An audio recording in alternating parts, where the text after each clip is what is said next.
Welcome to Classic Literature Free Audiobooks. Today, we delve into Moby Dick, or The Whale by Herman Melville, a foundational piece of literature that has captivated imaginations since its publication. Settle in, clear your mind, and let the rich tapestry of this tale unfold around you. Now, let the story begin with Moby Dick, or The Whale. Chapter 31. Queen Mab. Next morning Stubb accosted Flask. Such a queer dream, King Post, I never had. You know the old man's ivory leg? Well, I dreamed he kicked me with it. And when I tried to kick back, upon my soul, my little man, I kicked my leg right off. And then, presto, Ahab seemed a pyramid, and I, like a blazing fool, kept kicking at it. But what was still more curious, Flask, you know how curious all dreams are. Through all this rage that I was in, I somehow seemed to be thinking to myself that after all it was not much of an insult, that kick from Ahab. Why, thinks I, what's the row?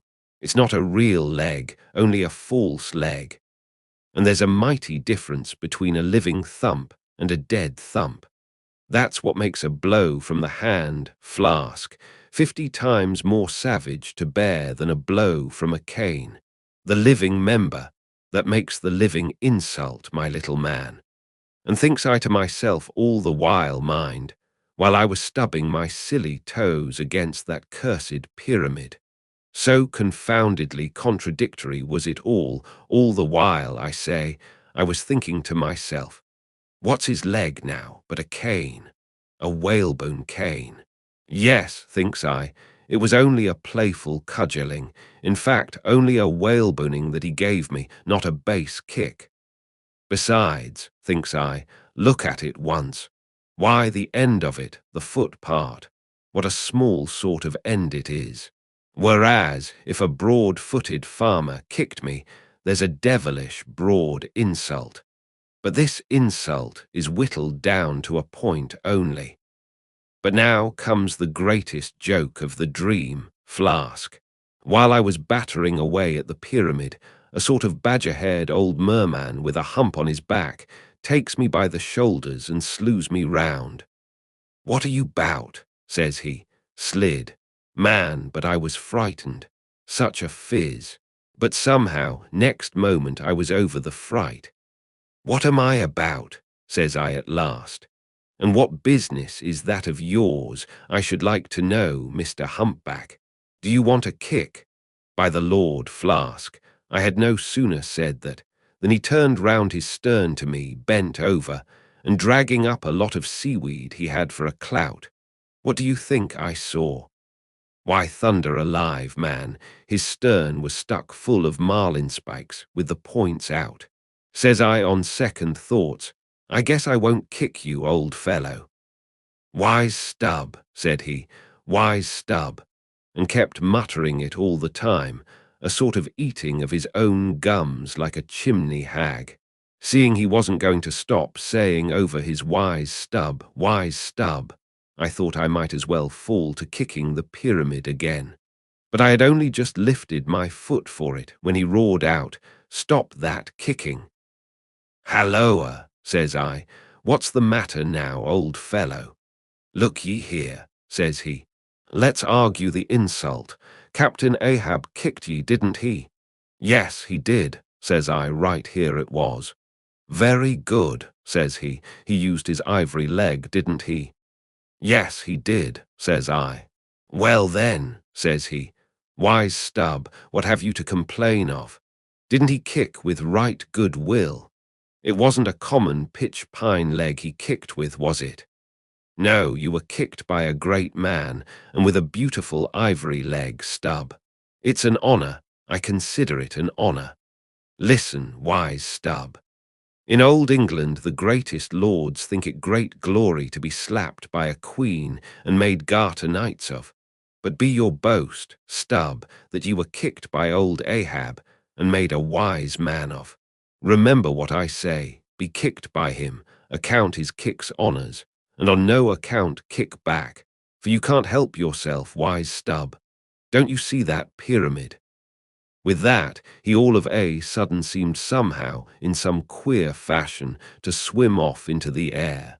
I snored, rolled over, and there I was in my hammock. Now, what do you think of that dream, Flask? I don't know. It seems a sort of foolish to me, though. Maybe. But it's made a wise man of me, Flask. D'ye see Ahab standing there, sideways looking over the stern? Well, the best thing you can do, Flask, is to let the old man alone, never speak to him whatever he says. Halloa, what's that he shouts? Hark! Masthead there. Look sharp, all of ye, there are whales hereabouts. If ye see a white one, split your lungs for him. What do you think of that now, Flask? Ain't there a small drop of something queer about that, eh? A white whale. Did ye mark that, man? Look ye, there's something special in the wind. Stand by for it, Flask.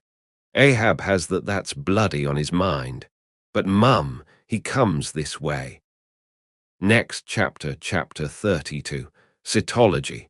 Already we are boldly launched upon the deep, but soon we shall be lost in its unshored, harbourless immensities. Ere that come to pass, ere the Pequod's weedy hull rolls side by side with the barnacled hulls of the Leviathan, at the outset it is but well to attend to a matter almost indispensable to a thorough appreciative understanding of the more special Leviathanic revelations and allusions of all sorts which are to follow. It is some systematized exhibition of the whale in his broad genera that I would now fain put before you. Yet is it no easy task. The classification of the constituents of a chaos, nothing less, is here essayed. Listen to what the best and latest authorities have laid down. No branch of zoology is so much involved as that which is entitled cytology, says Captain Scoresby, A.D. 1820. It is not my intention, were it in my power, to enter into the inquiry as to the true method of dividing the cetacea into groups and families. Utter confusion exists among the historians of this animal. Sperm whale, says Surgeon Beale, A.D. 1839. Unfitness to pursue our research in the unfathomable waters. Impenetrable veil covering our knowledge of the cetacea. A field strewn with thorns.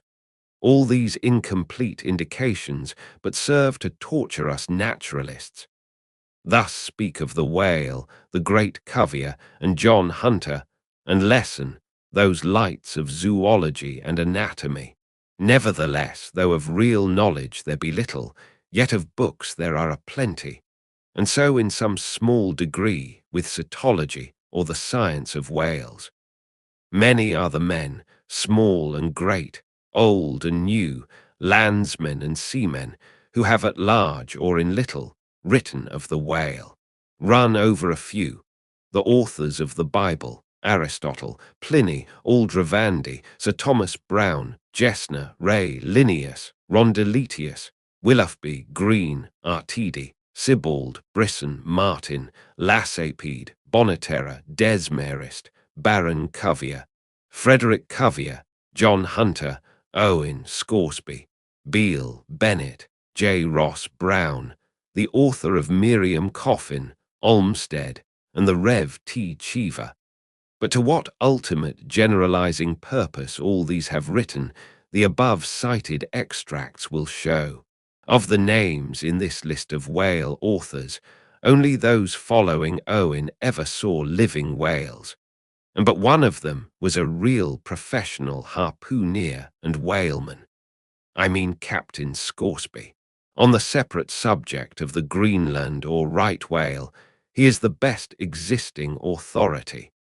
But Scoresby knew nothing and says nothing of the great sperm whale, compared with which the Greenland whale is almost unworthy mentioning. And here be it said that the Greenland whale is an usurper upon the throne of the seas. He is not even by any means the largest of the whales. Yet, owing to the long priority of his claims and the profound ignorance which, till some 70 years back, invested the then fabulous or utterly unknown sperm whale, and which ignorance to this present day still reigns in all but some few scientific retreats and whale ports, this usurpation has been every way complete. Reference to nearly all the leviathanic allusions in the great poets of past days will satisfy you that the Greenland whale, without one rival, was to them the monarch of the seas. But the time has at last come for a new proclamation. This is Charing Cross. Hear ye, good people all, the Greenland whale is deposed, the great sperm whale now reigneth. There are only 2 books in being which at all pretend to put the living sperm whale before you, and at the same time, in the remotest degree succeed in the attempt. Those books are Beale's and Bennett's, both in their time surgeons to English South Sea whale ships, and both exact and reliable men. The original matter touching the sperm whale to be found in their volumes is necessarily small, but so far as it goes, it is of excellent quality, though mostly confined to scientific description. As yet, however, the sperm whale, scientific or poetic, lives not complete in any literature. Far above all other hunted whales, his is an unwritten life. Now the various species of whales need some sort of popular comprehensive classification, if only an easy outline one for the present, hereafter, to be filled in all its departments by subsequent labourers. As no better man advances to take this matter in hand, I hereupon offer my own poor endeavours. I promise nothing complete, because any human thing supposed to be complete must for that very reason infallibly be faulty. I shall not pretend to a minute anatomical description of the various species, or, in this place at least, to much of any description. My object here is simply to project the draft of a systematization of cetology. I am the architect, not the builder, but it is a ponderous task. No ordinary letter sorter in the post office is equal to it. To grope down into the bottom of the sea after them, to have one's hands among the unspeakable foundations, ribs, and very pelvis of the world, this is a fearful thing. What am I that I should essay to hook the nose of this Leviathan? The awful tauntings in Job might well appall me. Will he, the Leviathan, make a covenant with thee? Behold, the hope of him is vain. But I have swam through libraries and sailed through oceans. I have had to do with whales with these visible hands. I am in earnest, and I will try. There are some preliminaries to settle. First, the uncertain, unsettled condition of this science of cetology is in the very vestibule attested by the fact that in some quarters it still remains a moot point whether a whale be a fish. In his System of Nature, A.D. 1776, Linnaeus declares, "I hereby separate the whales from the fish." But of my own knowledge, I know that down to the year 1850, sharks and shad, alewives and herring, against Linnaeus's express edict, were still found dividing the possession of the same seas with the Leviathan. The grounds upon which Linnaeus would fain have banished the whales from the waters, he states as follows: on account of their warm bilocular heart, their lungs, their movable eyelids, their hollow ears, penem intrantum feminam mammis lactantum, and finally, ex lege naturi geomeritoque. I submitted all this to my friends Simeon Macy and Charlie Coffin of Nantucket, both messmates of mine in a certain voyage, and they united in the opinion that the reasons set forth were altogether insufficient. Charlie profanely hinted they were humbug. Be it known that, waiving all argument, I take the good old-fashioned ground that the whale is a fish, and call upon holy Jonah to back me. This fundamental thing settled, the next point is, in what internal respect does the whale differ from other fish? Above, Linnaeus has given you those items, but in brief they are these: lungs and warm blood, whereas all other fish are lungless and cold-blooded. Next, how shall we define the whale by his obvious externals so as conspicuously to label him for all time to come? To be short, then, a whale is a spouting fish with a horizontal tail. There you have him. However contracted, that definition is the result of expanded meditation.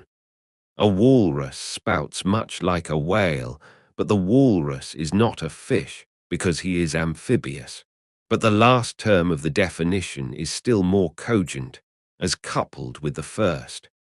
Almost anyone must have noticed that all the fish familiar to landsmen have not a flat, but a vertical or up and down tail, whereas among spouting fish the tail, though it may be similarly shaped, invariably assumes a horizontal position.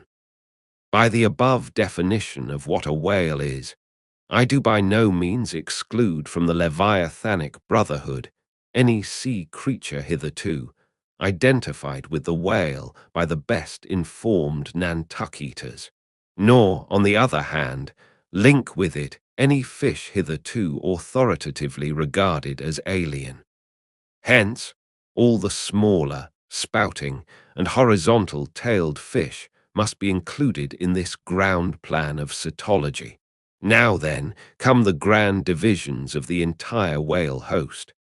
I am aware that down to the present time, the fish styled lamatins and dugongs, pigfish and sowfish of the coffins of Nantucket, are included by many naturalists among the whales. But as these pigfish are a noisy, contemptible set, mostly lurking in the mouths of rivers and feeding on wet hay, and especially as they do not spout, I deny their credentials as whales, and have presented them with their passports to quit the kingdom of cetology. First, according to magnitude, I divide the whales into 3 primary books, subdivisible into chapters, and these shall comprehend them all, both small and large. I, the folio whale, I, the octavo whale, I, the duodecimo whale. As the type of the folio I present the sperm whale, of the octavo the grampus, of the duodecimo the porpoise, folios. Among these I here include the following chapters: I, the sperm whale, I, the right whale, I, the finback whale, IV, the humpbacked whale, V, the razorback whale, VI, the sulphur-bottom whale, Book I, Folio, Chapter I, Sperm whale. This whale, among the English of old vaguely known as the trumper whale, and the pfister whale, and the anvil-headed whale, is the present cachalot of the French, and the potsfish of the Germans, and the macrocephalus of the long words.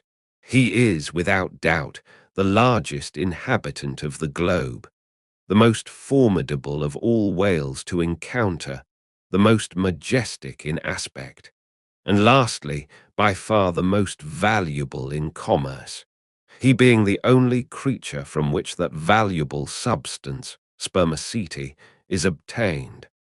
All his peculiarities will, in many other places, be enlarged upon. It is chiefly with his name that I now have to do. Philologically considered, it is absurd. Some centuries ago, when the sperm whale was almost wholly unknown in his own proper individuality, and when his oil was only accidentally obtained from the stranded fish, in those days spermaceti, it would seem, was popularly supposed to be derived from a creature identical, with the one then known in England as the Greenland or right whale. It was the idea also that this same spermaceti was that quickening humour of the Greenland whale which the first syllable of the word literally expresses. In those times also, spermaceti was exceedingly scarce, not being used for light, but only as an ointment and medicament. It was only to be had from the druggists as you nowadays buy an ounce of rhubarb. When, as I opine, in the course of time, the true nature of spermaceti became known, its original name was still retained by the dealers, no doubt to enhance its value by a notion so strangely significant of its scarcity. And so the appellation must at last have come to be bestowed upon the whale from which this spermaceti was really derived. Book I, Folio, Chapter II, Right Whale. In one respect, this is the most venerable of the Leviathans, being the one first regularly hunted by man. It yields the article commonly known as whalebone or baleen, and the oil specially known as whale oil, an inferior article in commerce. Among the fishermen, he is indiscriminately designated by all the following titles: the whale, the Greenland whale, the black whale, the great whale, the true whale, the right whale. There is a deal of obscurity concerning the identity of the species thus multitudinously baptized. What then is the whale, which I include in the second species of my folios? It is the great mystistus of the English naturalists, the Greenland whale of the English whalemen, the baleine ordinaire of the French whalemen, the growlands wallfish of the Swedes. It is the whale which for more than 2 centuries past has been hunted by the Dutch and English in the Arctic seas. It is the whale which the American fishermen have long pursued in the Indian Ocean, on the Brazil banks, on the West coast, and various other parts of the world, designated by them right whale cruising grounds. Some pretend to see a difference between the Greenland whale of the English and the right whale of the Americans, but they precisely agree in all their grand features, nor has there yet been presented a single determinate fact upon which to ground a radical distinction. It is by endless subdivisions based upon the most inconclusive differences that some departments of natural history become so repellingly intricate. The right whale will be elsewhere treated of at some length, with reference to elucidating the sperm whale. Book I, Folio, Chapter III. Finback.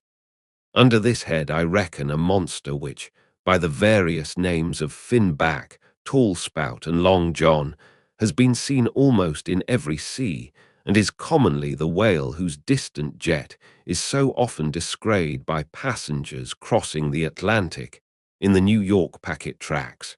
In the length he attains, and in his baleen, the finback resembles the right whale, but is of a less portly girth and a lighter colour, approaching to olive. His great lips present a cable-like aspect, formed by the intertwisting, slanting folds of large wrinkles. His grand distinguishing feature, the fin, from which he derives his name, is often a conspicuous object. This fin is some 3 or 4 feet long, growing vertically from the hinder part of the back, of an angular shape, and with a very sharp pointed end. Even if not the slightest other part of the creature be visible, this isolated fin will, at times, be seen plainly projecting from the surface, when the sea is moderately calm and slightly marked with spherical ripples, and this gnomon-like fin stands up and casts shadows upon the wrinkled surface. It may well be supposed that the watery circle surrounding it somewhat resembles a dial, with its style and wavy hour lines graved on it. On that Ahaz dial, the shadow often goes back. The fin back is not gregarious. He seems a whale hater, as some men are man-haters. Very shy, always going solitary, unexpectedly rising to the surface in the remotest and most sullen waters. His straight and single lofty jet rising like a tall misanthropic spear upon a barren plain. Gifted with such wondrous power and velocity in swimming as to defy all present pursuit from man. This Leviathan seems the banished and unconquerable Cain of his race, bearing for his mark that style upon his back. From having the baleen in his mouth, the fin back is sometimes included with the right whale, among a theoretic species denominated whalebone whales, that is, whales with baleen. Of these so-called whalebone whales, there would seem to be several varieties, most of which, however, are little known. Broad-nosed whales and beaked whales, pike-headed whales, bunched whales, under-jawed whales and rostrated whales are the fishermen's names for a few sorts. In connection with this appellative of whalebone whales, it is of great importance to mention that however such a nomenclature may be convenient in facilitating allusions to some kind of whales, yet it is in vain to attempt a clear classification of the Leviathan, founded upon either his baleen or hump or fin or teeth, notwithstanding that those marked parts or features very obviously seem better adapted to afford the basis for a regular system of cetology than any other detached bodily distinctions, which the whale, in his kinds, presents. How then, the baleen, hump, back fin, and teeth? These are things whose peculiarities are indiscriminately dispersed among all sorts of whales, without any regard to what may be the nature of their structure in other and more essential particulars. Thus, the sperm whale and the humpbacked whale each has a hump, but there the similitude ceases. Then, this same humpbacked whale and the Greenland whale, each of these has baleen, but there again the similitude ceases, and it is just the same with the other parts above mentioned. In various sorts of whales, they form such irregular combinations, or, in the case of any one of them detached, such an irregular isolation, as utterly to defy all general methodization formed upon such a basis. On this rock every one of the whale naturalists has split, but it may possibly be conceived that in the internal parts of the whale, in his anatomy, there, at least, we shall be able to hit the right classification. Nay, what thing, for example, is there in the Greenland whale's anatomy more striking than his baleen? Yet we have seen that by his baleen it is impossible correctly to classify the Greenland whale. And if you descend into the bowels of the various leviathans, why there you will not find distinctions a 50th part as available to the systematizer as those external ones already enumerated. What then remains? Nothing but to take hold of the whales bodily in their entire liberal volume and boldly sort them that way. And this is the bibliographical system here adopted, and it is the only one that can possibly succeed, for it alone is practicable. To proceed, Book I, Folio, Chapter IV, Humpback. This whale is often seen on the Northern American coast. He has been frequently captured there and towed into harbor. He has a great pack on him like a peddler, or you might call him the elephant and castle whale. At any rate, the popular name for him does not sufficiently distinguish him, since the sperm whale also has a hump, though a smaller one. His oil is not very valuable. He has baleen, He is the most gamesome and light-hearted of all the whales, making more gay foam and white water generally than any other of them. Book I, Folio, Chapter V, Razor-back. Of this whale little is known but his name.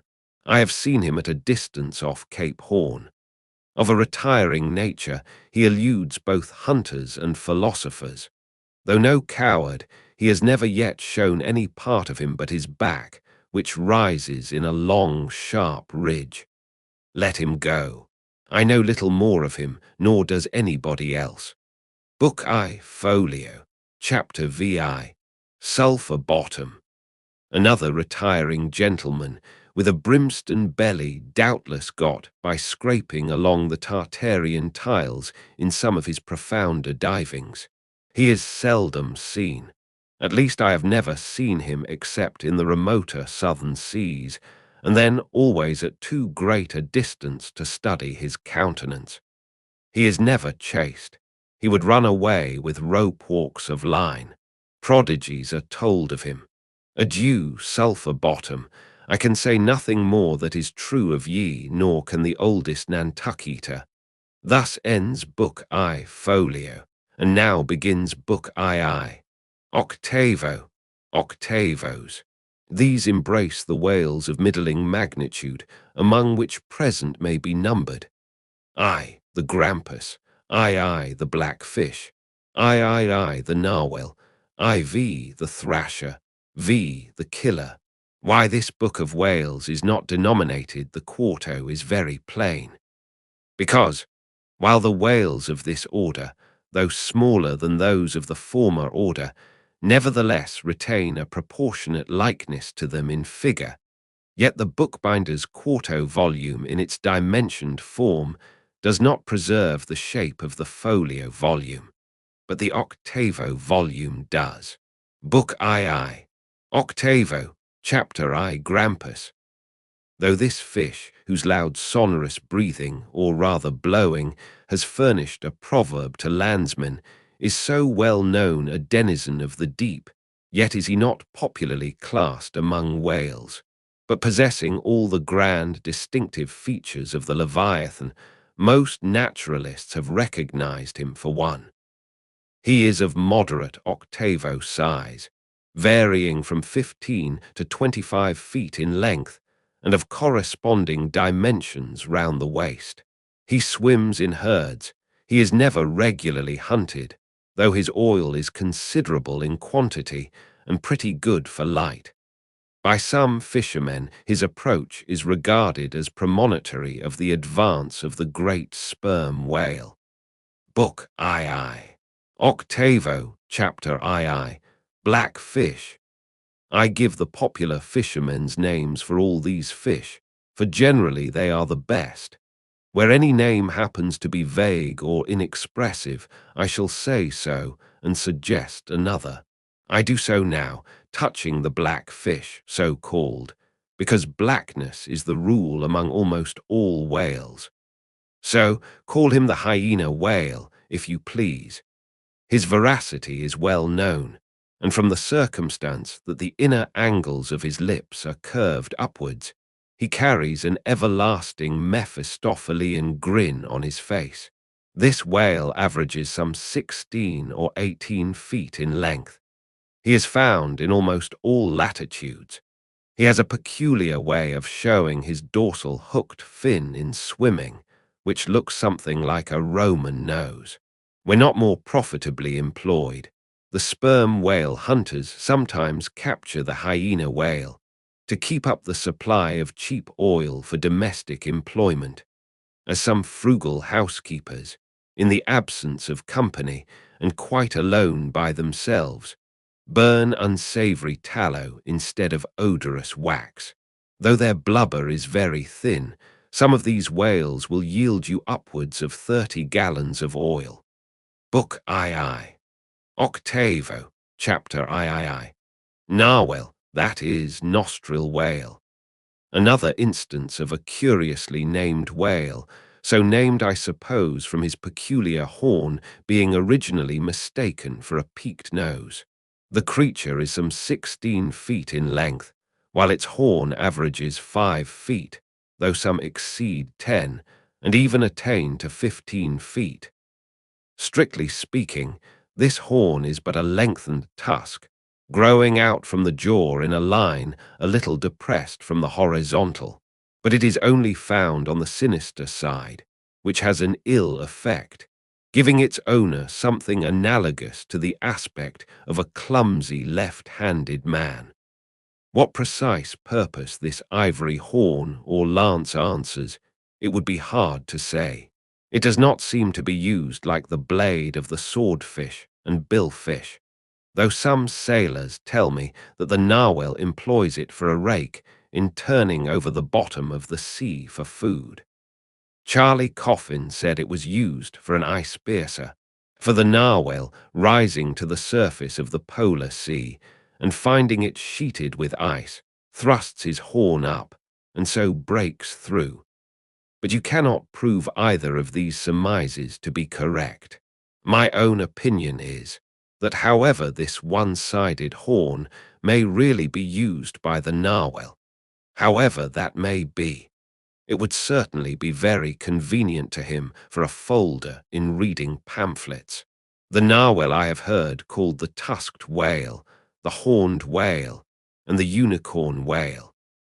He is certainly a curious example of the unicornism to be found in almost every kingdom of animated nature. From certain cloistered old authors, I have gathered that this same sea unicorn's horn was in ancient days regarded as the great antidote against poison, and as such, preparations of it brought immense prices. It was also distilled to a volatile salts for fainting ladies, the same way that the horns of the male deer are manufactured into hartshorn. Originally, it was in itself accounted an object of great curiosity.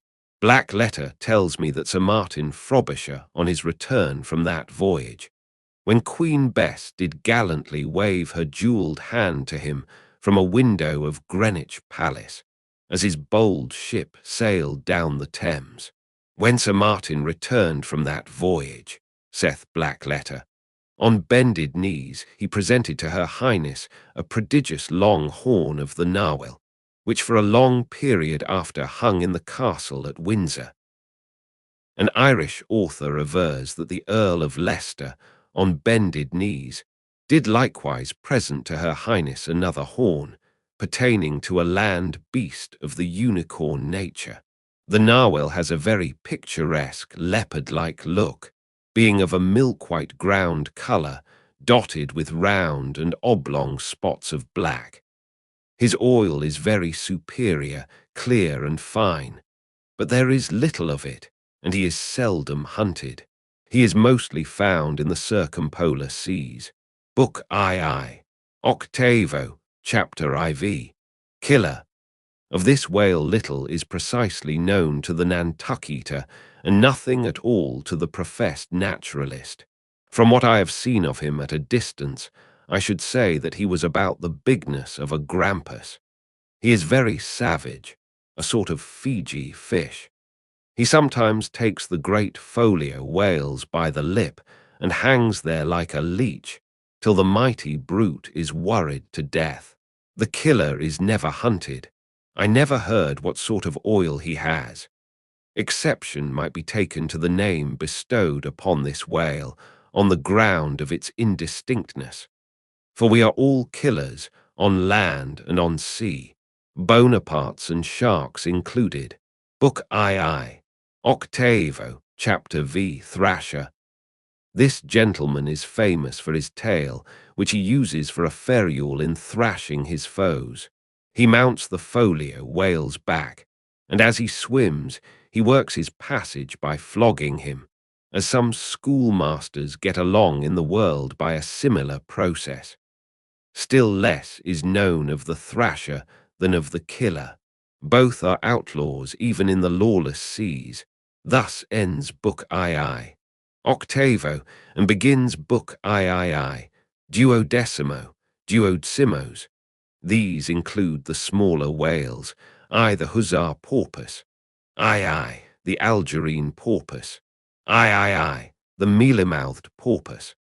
To those who have not chanced specially to study the subject, it may possibly seem strange that fishes not commonly exceeding 4 or 5 feet should be marshalled among whales, a word which, in the popular sense, always conveys an idea of hugeness.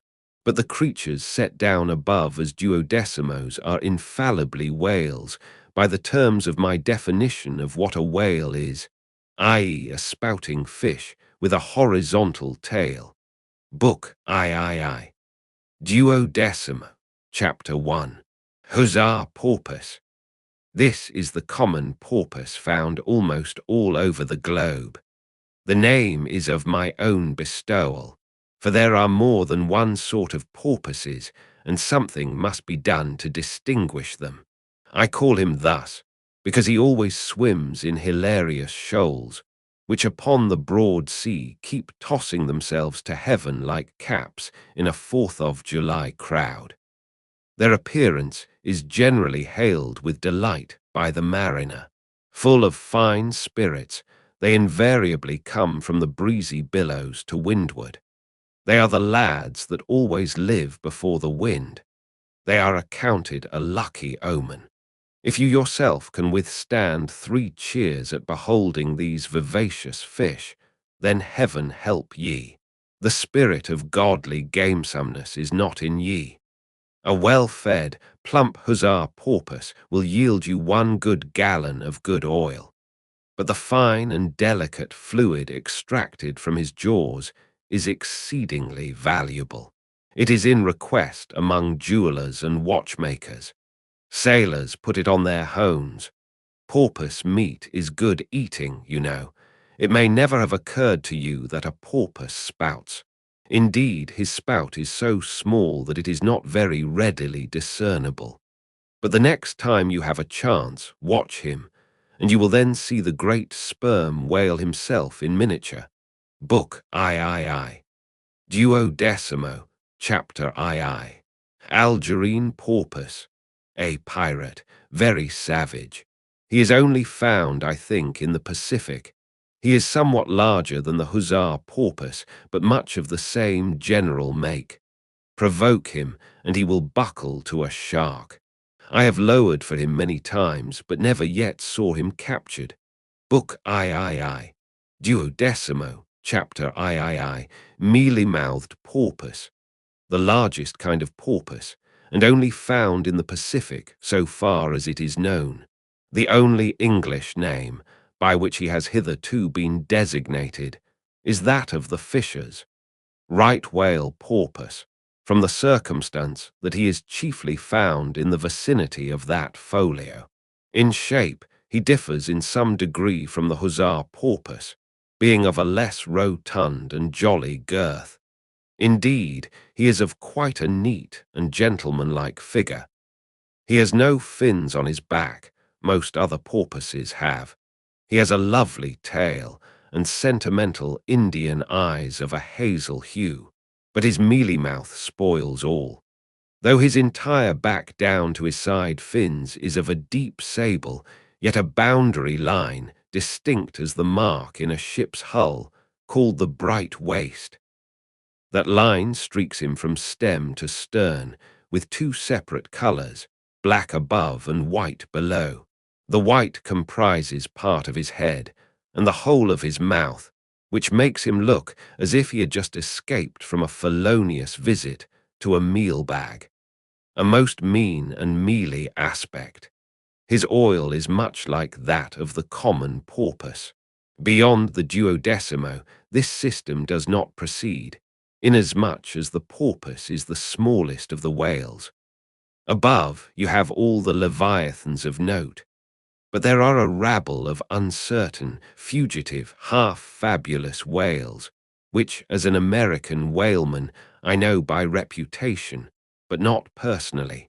I shall enumerate them by their forecastle appellations, for possibly such a list may be valuable to future investigators, who may complete what I have here but begun.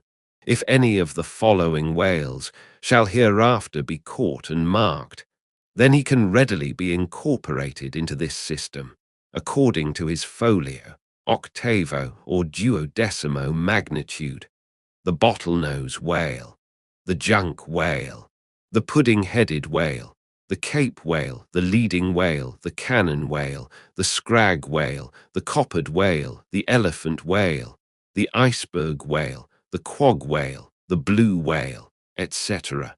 From Icelandic, Dutch, and Old English authorities, there might be quoted other lists of uncertain whales, blessed with all manner of uncouth names, but I omit them as altogether obsolete, and can hardly help suspecting them for mere sounds, full of leviathanism, but signifying nothing.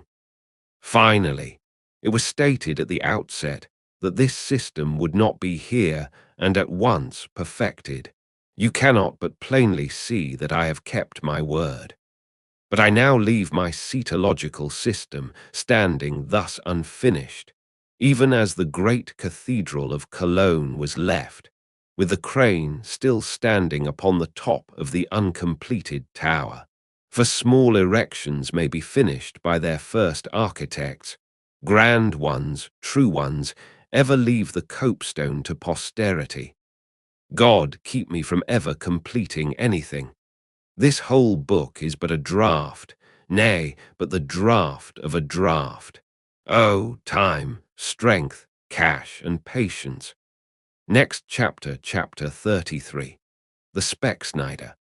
Concerning the officers of the whalecraft, this seems as good a place as any to set down a little domestic peculiarity on shipboard, arising from the existence of the harpooner class of officers, a class unknown, of course, in any other marine than the whale fleet. The large importance attached to the harpooner's vocation is evinced by the fact that originally in the old Dutch fishery, 2 centuries and more ago, the command of a whale ship was not wholly lodged in the person now called the captain, but was divided between him and an officer called the Specksnyder. Literally, this word means fat cutter. Usage, however, in time made it equivalent to chief harpooner. In those days, the captain's authority was restricted to the navigation and general management of the vessel, while over the whale-hunting department and all its concerns, the Specksnyder or chief harpooner reigned supreme. In the British Greenland fishery, under the corrupted title of Specksioneer, this old Dutch official is still retained, but his former dignity is sadly abridged. At present he ranks simply as senior harpooner, and as such is but one of the captain's more inferior subalterns. Nevertheless, as upon the good conduct of the harpooneers, the success of a whaling voyage largely depends, and since in the American fishery he is not only an important officer in the boat, but under certain circumstances, night watches on a whaling ground, the command of the ship's deck is also his. Therefore the grand political maxim of the sea demands that he should nominally live apart from the men before the mast, and be in some way distinguished as their professional superior, though always by them familiarly regarded as their social equal. Now the grand distinction drawn between officer and man at sea is this: the first lives aft, the last forward. Hence, in whale ships and merchantmen alike, the mates have their quarters with the captain, and so, too, in most of the American whalers, the harpooneers are lodged in the after part of the ship. That is to say, they take their meals in the captain's cabin and sleep in a place indirectly communicating with it. Though the long period of a southern whaling voyage, by far the longest of all voyages now or ever made by man, the peculiar perils of it, and the community of interest prevailing among a company, all of whom, high or low, depend for their profits, not upon fixed wages, but upon their common luck, together with their common vigilance, intrepidity, and hard work, though all these things do in some cases tend to beget a less rigorous discipline than in merchantmen generally. Yet, never mind how much like an old Mesopotamian family, these whalemen may, in some primitive instances, live together. For all that, the punctilious externals, at least, of the quarterdeck are seldom materially relaxed, and in no instance done away. Indeed, many are the Nantucket ships in which you will see the skipper parading his quarterdeck with an elated grandeur not surpassed in any military navy, nay, extorting almost as much outward homage as if he wore the imperial purple and not the shabbiest of pilot cloth.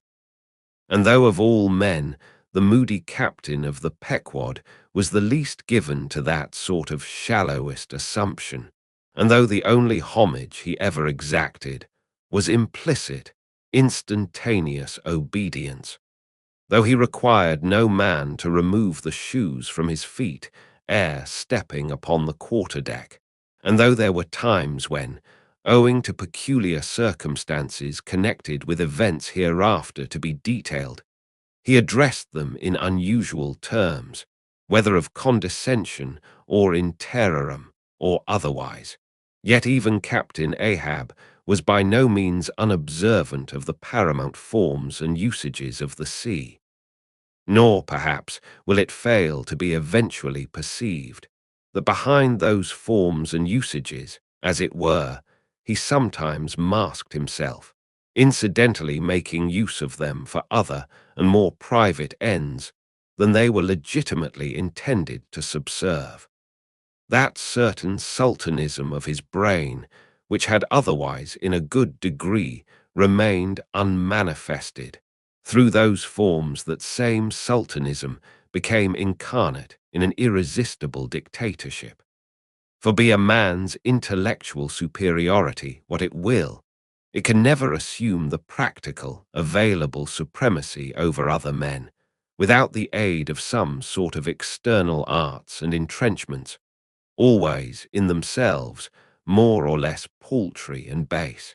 This it is that forever keeps God's true princes of the empire from the world's hustings, and leaves the highest honours that this air can give to those men who become famous more through their infinite inferiority to the choice hidden handful of the divine inert, than through their undoubted superiority over the dead level of the mass. Such large virtue lurks in these small things when extreme political superstitions invest them, that in some royal instances, even to idiot imbecility, they have imparted potency. But when, as in the case of Nicholas the Tsar, the ringed crown of geographical empire encircles an imperial brain, then the plebeian herds crouch abased before the tremendous centralization. Nor will the tragic dramatist who would depict mortal indomitableness in its fullest sweep and direct swing ever forget a hint, incidentally so important in his art, as the one now alluded to. But Ahab, my captain, still moves before me in all his Nantucket grimness and shagginess. And in this episode touching emperors and kings, I must not conceal that I have only to do with a poor old whale hunter like him, and therefore all outward majestical trappings and housings are denied me. O Ahab, what shall be grand in thee, it must needs be plucked at from the skies, and dived for in the deep, and featured in the unbodied air. Next chapter, chapter 34. The cabin table. It is noon, and Doughboy, the steward, thrusting his pale loaf of bread face from the cabin scuttle, announces dinner to his lord and master, who, sitting in the lee quarter-boat, has just been taking an observation of the sun. and is now mutely reckoning the latitude on the smooth, medallion-shaped tablet, reserved for that daily purpose on the upper part of his ivory leg. From his complete inattention to the tidings, you would think that moody Ahab had not heard his menial. But presently, catching hold of the mizzen shrouds, he swings himself to the deck, and in an even, unexhilarated voice, saying, "Dinner, Mr. Starbuck," disappears into the cabin, when the last echo of his sultan's step has died away, and Starbuck, the first emir, has every reason to suppose that he is seated. Then Starbuck rouses from his quietude, takes a few turns along the planks, and after a grave peep into the binnacle, says, with some touch of pleasantness, "Dinner, Mr. Stubb," and descends the scuttle. The second emir lounges about the rigging a while, and then slightly shaking the main brace to see whether it will be all right with that important rope, he likewise takes up the old burden, and with a rapid "Dinner, Mr. Flask," follows after his predecessors. But the third emir, now seeing himself all alone on the quarter-deck, seems to feel relieved from some curious restraint. For tipping all sorts of knowing winks in all sorts of directions, and kicking off his shoes, he strikes into a sharp but noiseless squall of a hornpipe right over the Grand Turk's head, and then, by a dexterous sleight, pitching his cap up into the mizzen-top for a shelf, he goes down rollicking so far at least as he remains visible from the deck, reversing all other processions by bringing up the rear with music. But ere stepping into the cabin doorway below, he pauses, ships a new face altogether, and then, independent, hilarious little Flask enters King Ahab's presence in the character of Abjectus or the slave. It is not the least among the strange things bred by the intense artificialness of sea usages, that while in the open air of the deck, some officers will, upon provocation, bear themselves boldly and defyingly enough towards their commander, yet 10 to 1, let those very officers the next moment go down to their customary dinner in that same commander's cabin, and straightway their inoffensive, not to say deprecatory and humble air towards him, as he sits at the head of the table. This is marvellous, sometimes most comical. Wherefore this difference? A problem? Perhaps not. To have been Belshazzar, king of Babylon, and to have been Belshazzar, not haughtily but courteously, therein certainly must have been some touch of mundane grandeur. But he who, in the rightly regal and intelligent spirit, presides over his own private dinner-table of invited guests, that man's unchallenged power and dominion of individual influence for the time, that man's royalty of state transcends Belshazzar's, for Belshazzar was not the greatest, who has but once dined his friends, has tasted what it is to be Caesar. It is a witchery of social czarship which there is no withstanding. Now, if to this consideration you superadd the official supremacy of a shipmaster, then, by inference, you will derive the cause of that peculiarity of sea life just mentioned. Over his ivory-inlaid table, Ahab presided like a mute, maned sea lion on the white coral beach, surrounded by his warlike but still deferential cubs. In his own proper turn, each officer waited to be served. They were as little children before Ahab, and yet in Ahab there seemed not to lurk the smallest social arrogance. With one mind, their intent eyes all fastened upon the old man's knife, as he carved the chief dish before him. I do not suppose that for the world they would have profaned that moment with the slightest observation, even upon so neutral a topic as the weather. No, and when reaching out his knife and fork, between which the slice of beef was locked, Ahab thereby motioned Starbuck's plate towards him. The mate received his meat as though receiving arms, and cut it tenderly, and a little started if, perchance, the knife grazed against the plate, and chewed it noiselessly, and swallowed it, not without circumspection. For, like the coronation banquet at Frankfurt, where the German emperor profoundly dines with the 7 imperial electors, so these cabin meals were somehow solemn meals, eaten in awful silence.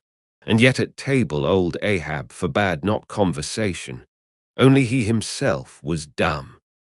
What a relief it was to choking Stubb, when a rat made a sudden racket in the hold below. And poor little Flask, he was the youngest son and little boy of this weary family party. His were the shinbones of the saline beef, his would have been the drumsticks.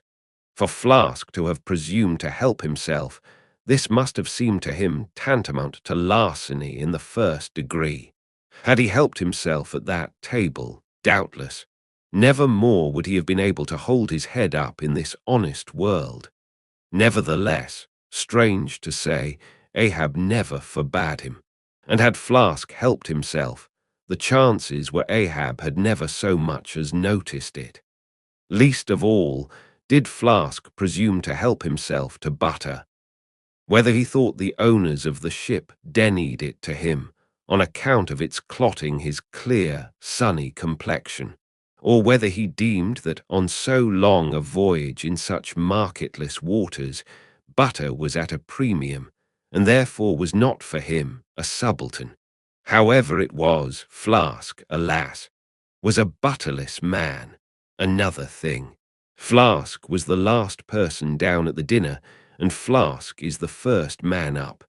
Consider, for hereby Flask's dinner was badly jammed in point of time. Starbuck and Stubb both had the start of him, and yet they also have the privilege of lounging in the rear. If Stubb even, who is but a peg higher than Flask, happens to have but a small appetite, and soon shows symptoms of concluding his repast, then Flask must bestir himself. He will not get more than 3 mouthfuls that day, for it is against holy usage for Stubb to precede Flask to the deck. Therefore it was that Flask once admitted in private that ever since he had arisen to the dignity of an officer, from that moment he had never known what it was to be otherwise than hungry, more or less. For what he ate did not so much relieve his hunger as keep it immortal in him. Peace and satisfaction, thought Flask, have forever departed from my stomach. I am an officer, but how I wish I could fish a bit of old-fashioned beef in the forecastle, as I used to when I was before the mast. There's the fruits of promotion now. There's the vanity of glory. There's the insanity of life. Besides, if it were so that any mere sailor of the Pequod had a grudge against Flask in Flask's official capacity, all that sailor had to do, in order to obtain ample vengeance, was to go aft at dinner time and get a peep at Flask through the cabin skylight, sitting silly and dumbfounded before awful Ahab. Now Ahab and his 3 mates formed what may be called the first table in the Pequod's cabin. After their departure, taking place in inverted order to their arrival, the canvas cloth was cleared, or rather was restored to some hurried order by the pallid steward, and then the 3 harpooneers were bidden to the feast, they being its residuary legatees. They made a sort of temporary servants' hall of the high and mighty cabin, in strange contrast to the hardly tolerable constraint and nameless invisible domineerings of the captain's table, was the entire carefree license and ease, the almost frantic democracy of those inferior fellows, the harpooneers, while their masters, the mates, seemed afraid of the sound of the hinges of their own jaws. The harpooneers chewed their food with such a relish that there was a report to it. They dined like lords. They filled their bellies like Indian ships all day loading with spices.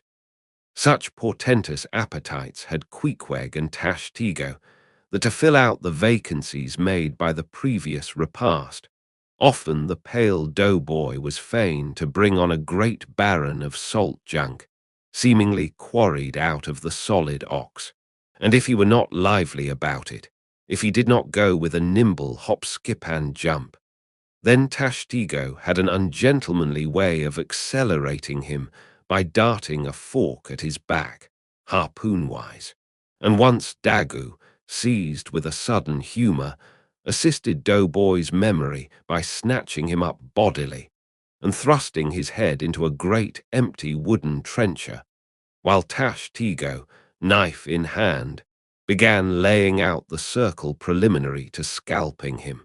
He was naturally a very nervous, shuddering sort of little fellow, this bread-faced steward, the progeny of a bankrupt baker and a hospital nurse. And what with the standing spectacle of the black terrific Ahab and the periodical tumultuous visitations of these three savages, Doughboy's whole life was one continual lip quiver. Commonly, after seeing the harpooneers furnished with all things they demanded, he would escape from their clutches into his little pantry adjoining, and fearfully peep out at them through the blinds of its door, till all was over. It was a sight to see Queequeg seated over against Tashtego, opposing his filed teeth to the Indians. Crosswise to them, Daggoo seated on the floor, for a bench would have brought his hearse-plumed head to the low carlins, at every motion of his colossal limbs, making the low cabin framework to shake, as when an African elephant goes passenger in a ship.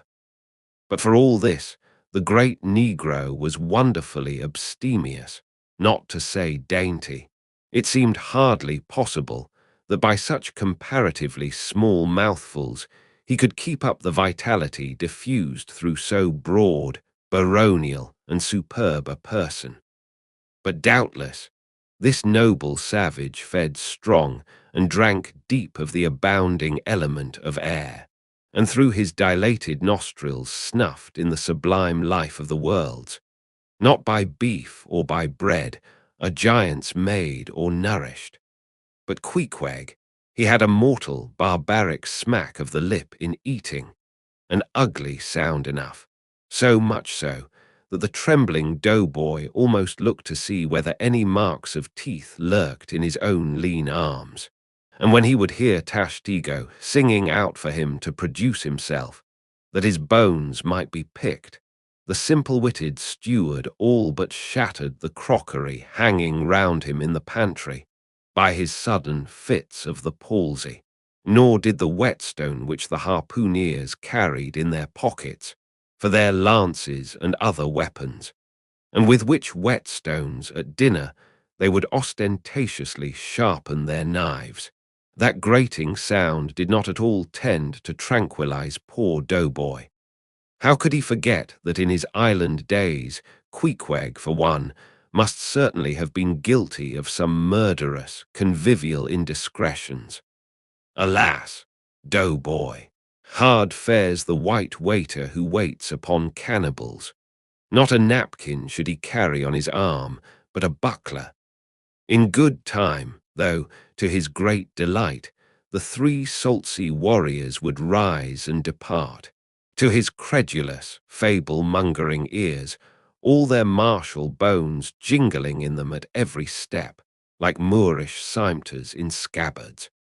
But though these barbarians dined in the cabin and nominally lived there, still being anything but sedentary in their habits, they were scarcely ever in it, except at mealtimes and just before sleeping time, when they passed through it to their own peculiar quarters.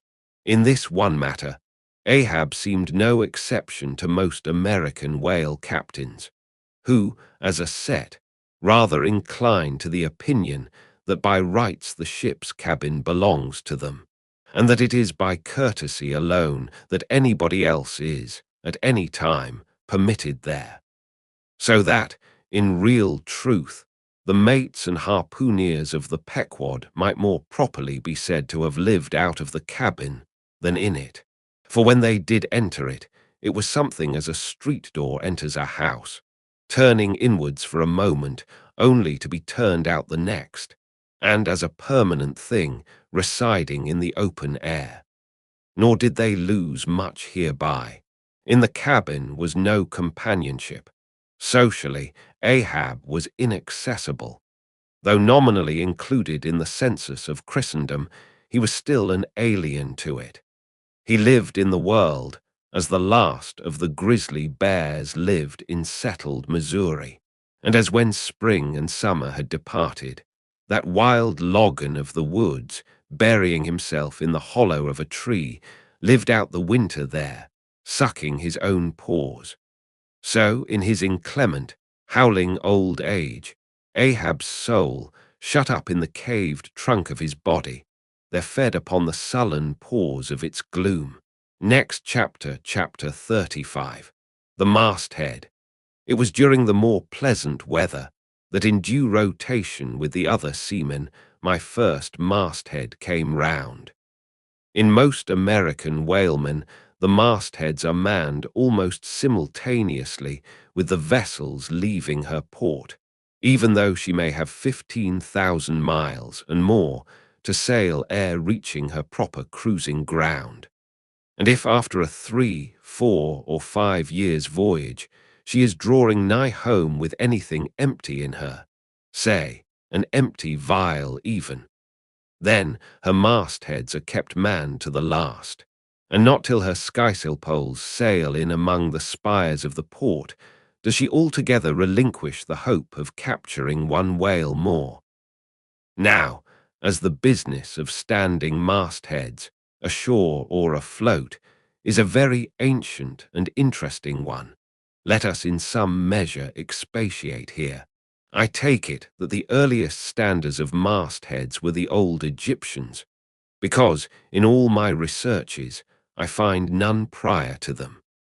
For though their progenitors, the builders of Babel, must doubtless, by their tower, have intended to rear the loftiest masthead in all Asia, or Africa either, yet ere the final truck was put to it, as that great stone mast of theirs may be said to have gone by the board in the dread gale of God's wrath.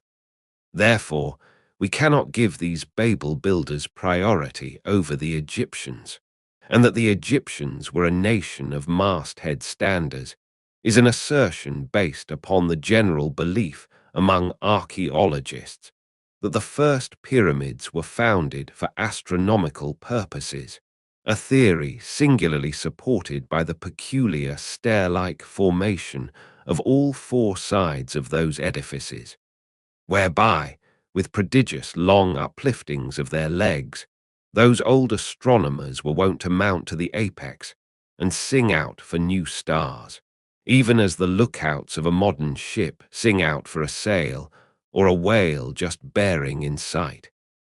In Saint Stylites, the famous Christian hermit of old times, who built him a lofty stone pillar in the desert and spent the whole latter portion of his life on its summit, hoisting his food from the ground with a tackle. In him we have a remarkable instance of a dauntless stander of mastheads, who was not to be driven from his place by fogs or frosts, rain, hail, or sleet, but valiantly facing everything out to the last, literally died at his post. Of modern standers of mastheads, we have but a lifeless set, mere stone, iron, and bronze men, who, though well capable of facing out a stiff gale, are still entirely incompetent to the business of singing out upon discovering any strange sight. There is Napoleon, who, upon the top of the column of Vendome, stands with arms folded, some 150 feet in the air, careless now who rules the decks below, whether Louis Philippe, Louis Blanc, or Louis the Devil. Great Washington, too, stands high aloft on his towering mainmast in Baltimore, and like one of Hercules' pillars, his column marks that point of human grandeur beyond which few mortals will go. Admiral Nelson, also on a capstan of gunmetal, stands his masthead in Trafalgar Square, and ever when most obscured by that London smoke, token is yet given that a hidden hero is there. For where there is smoke must be fire, but neither great Washington, nor Napoleon, nor Nelson will answer a single hail from below, however madly invoked to befriend by their counsels the distracted decks upon which they gaze. However it may be surmised that their spirits penetrate through the thick haze of the future and descry what shoals and what rocks must be shunned. It may seem unwarrantable to couple in any respect the masthead standards of the land with those of the sea, but that in truth it is not so is plainly evinced by an item for which Obed Macy, the sole historian of Nantucket, stands accountable. The worthy Obed tells us that in the early times of the whale fishery, airships were regularly launched in pursuit of the game. The people of that island erected lofty spars along the seacoast, to which the lookouts ascended by means of nailed cleats, something as fowls go upstairs in a hen house. A few years ago this same plan was adopted by the bay whalemen of New Zealand, who, upon descrying the game, gave notice to the ready-manned boats nigh the beach. But this custom has now become obsolete. Turn we then to the one proper masthead, that of a whale ship at sea.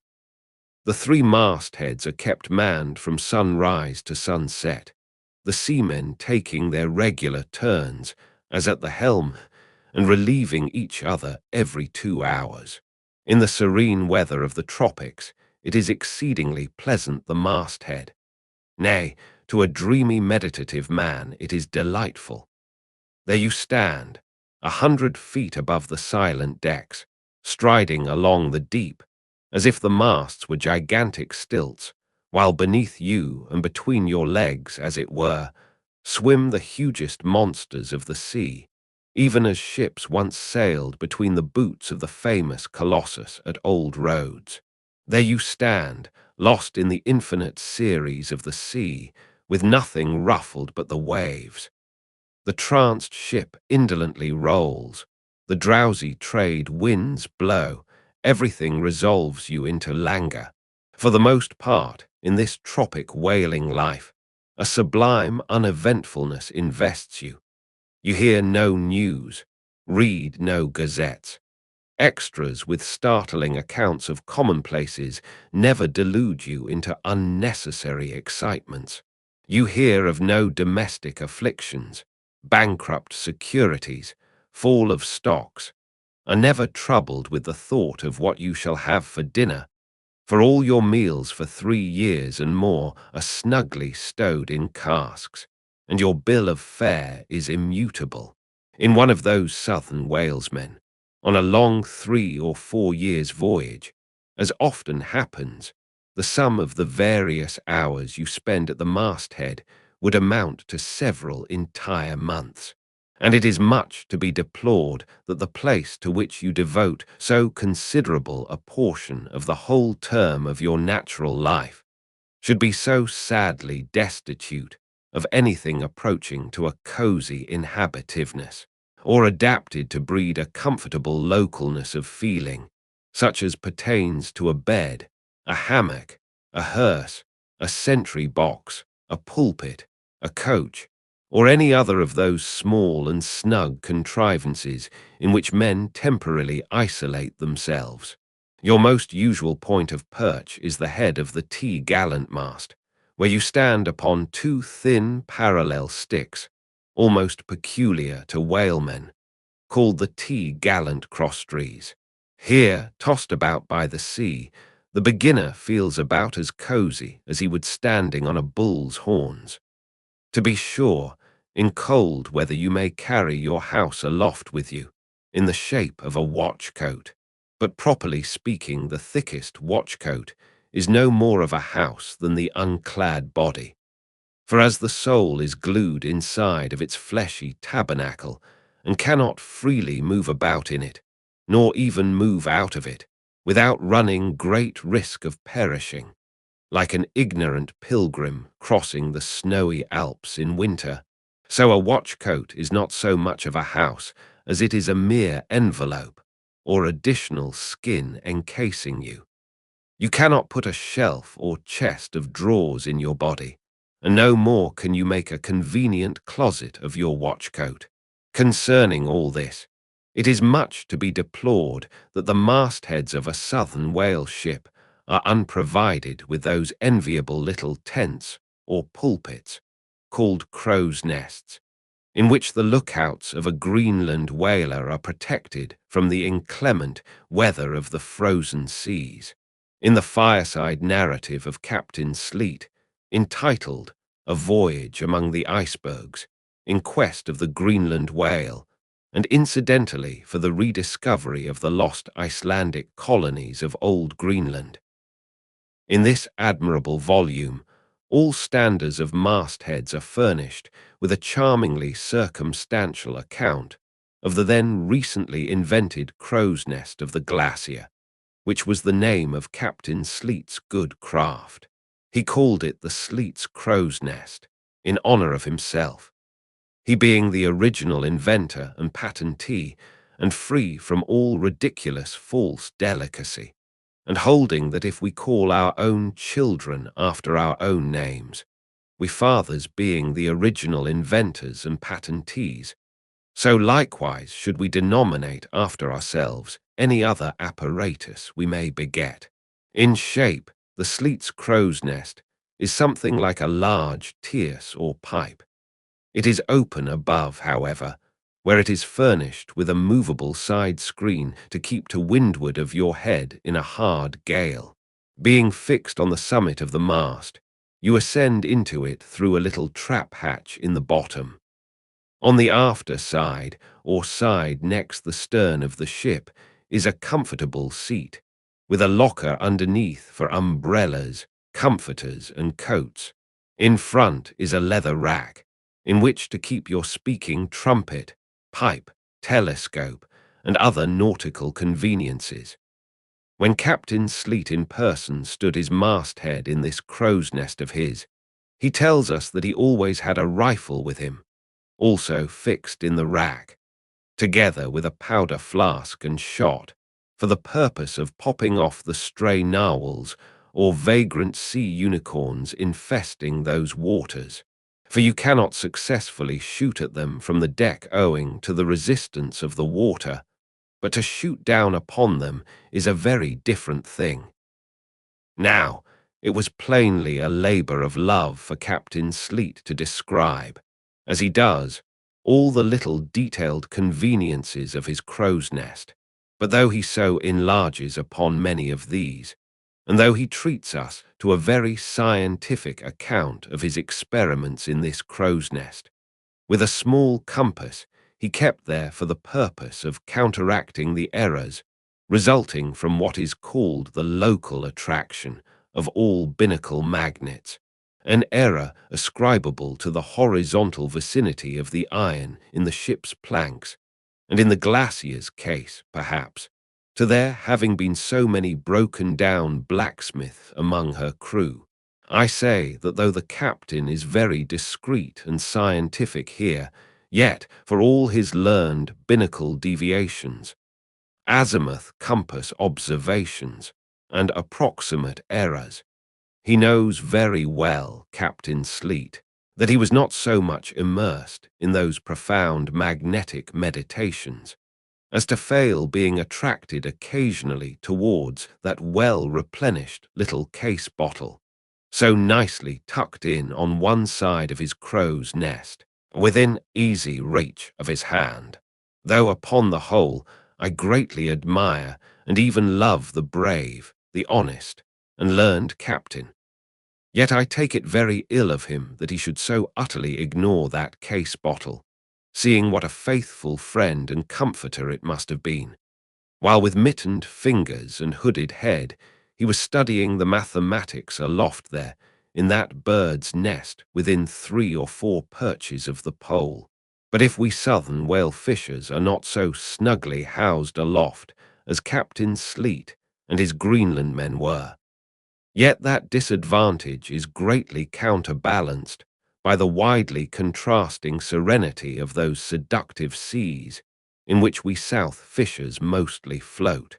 For one, I used to lounge up the rigging very leisurely, resting in the top to have a chat with Queequeg or anyone else off duty whom I might find there, then ascending a little way further and throwing a lazy leg over the topsail yard, take a preliminary view of the watery pastures, and so at last mount to my ultimate destination. Let me make a clean breast of it here, and frankly admit that I kept but sorry guard. With the problem of the universe revolving in me, how could I, being left completely to myself at such a thought-engendering altitude, how could I but lightly hold my obligations to observe all whale ships' standing orders, keep your weather eye open, and sing out every time? And let me in this place movingly admonish you, ye shipowners of Nantucket, beware of enlisting in your vigilant fisheries any lad with lean brow and hollow eye, given to unseasonable meditativeness, and who offers to ship with the Phaedon instead of Bowditch in his head. Beware of such an one, I say. Your whales must be seen before they can be killed, and this sunken-eyed young Platonist will tow you 10 wakes round the world and never make you 1 pint of sperm the richer. Nor are these monitions at all unneeded, for nowadays the whale fishery furnishes an asylum for many romantic, melancholy, and absent-minded young men, disgusted with the carking cares of earth and seeking sentiment in tar and blubber. Childe Harold not unfrequently perches himself upon the masthead of some luckless, disappointed whale ship, and in moody phrase ejaculates, "Roll on, thou deep and dark blue ocean, roll. 10,000 blubber hunters sweep over thee in vain." Very often do the captains of such ships take those absent-minded young philosophers to task, upbraiding them with not feeling sufficient interest in the voyage, half hinting that they are so hopelessly lost to all honorable ambition, as that in their secret souls they would rather not see whales than otherwise. But all in vain. Those young Platonists have a notion that their vision is imperfect. They are short-sighted. What use, then, to strain the visual nerve? They have left their opera glasses at home. "Why, thou monkey," said a harpooner to one of these lads, "we've been cruising now hard upon 3 years, and thou hast not raised a whale yet. Whales are scarce as hen's teeth whenever thou art up here." Perhaps they were, or perhaps there might have been shoals of them in the far horizon, but lulled into such an opium-like listlessness of vacant, unconscious reverie is this absent-minded youth by the blending cadence of waves with thoughts, that at last he loses his identity, takes the mystic ocean at his feet for the visible image of that deep, blue, bottomless soul, pervading mankind and nature, and every strange, half-seen, gliding, beautiful thing that eludes him, every dimly discovered, uprising fin of some undiscernible form, seems to him the embodiment of those elusive thoughts that only people the soul by continually flitting through it.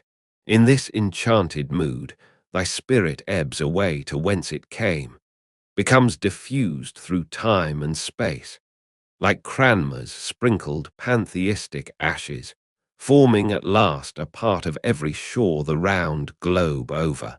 There is no life in thee now, except that rocking life imparted by a gently rolling ship, by her borrowed from the sea, by the sea, from the inscrutable tides of God. But while this sleep, this dream is on ye, move your foot or hand an inch, slip your hold at all, and your identity comes back in horror.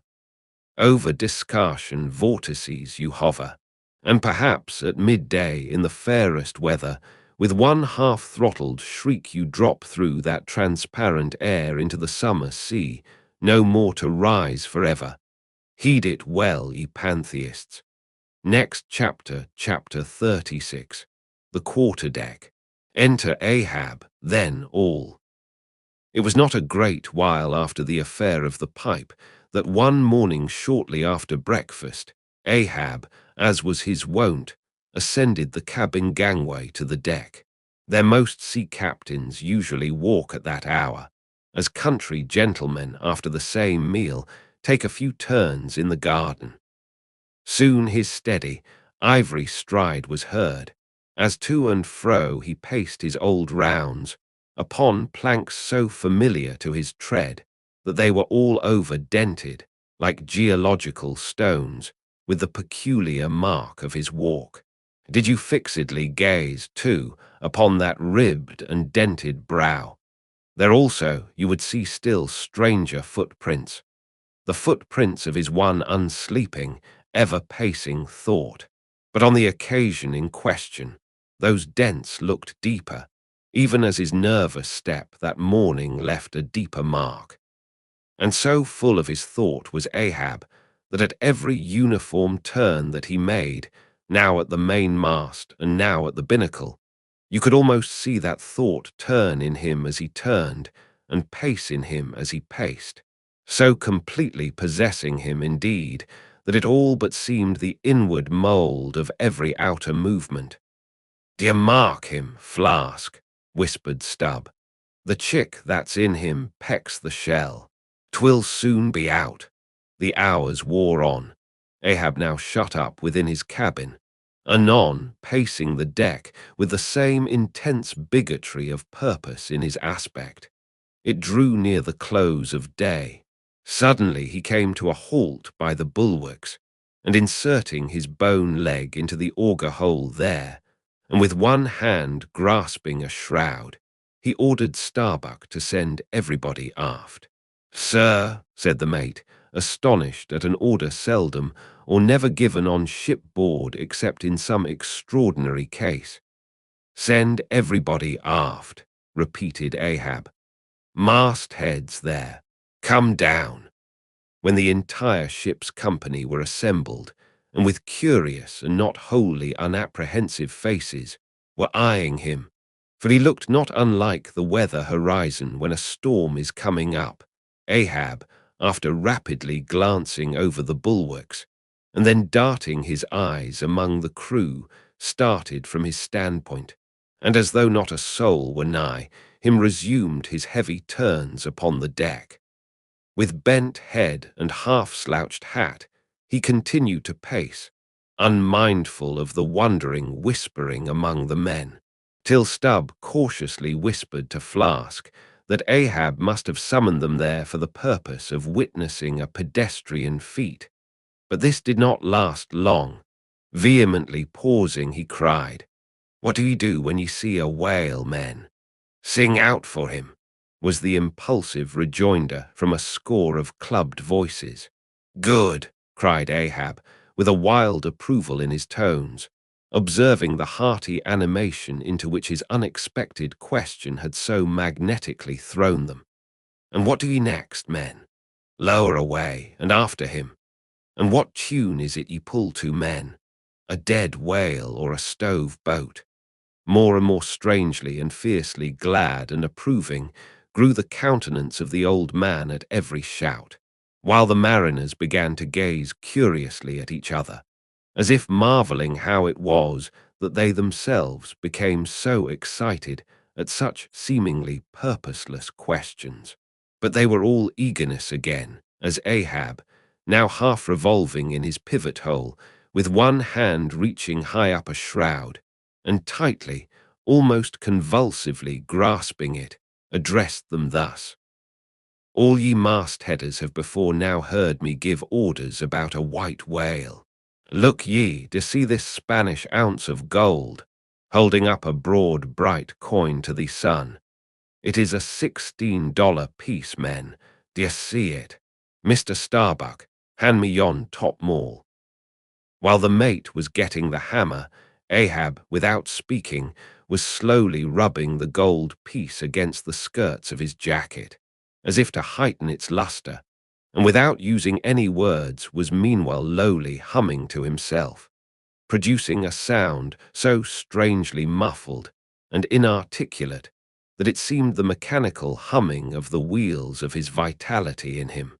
Receiving the topmaul from Starbuck, he advanced towards the main mast with the hammer uplifted in one hand, exhibiting the gold with the other, and with a high raised voice exclaiming, "Whosoever of you raises me a white-headed whale with a wrinkled brow and a crooked jaw, whosoever of you raises me that white-headed whale with 3 holes punctured in his starboard fluke, look ye, whosoever of you raises me that same white whale, he shall have this gold ounce, my boys."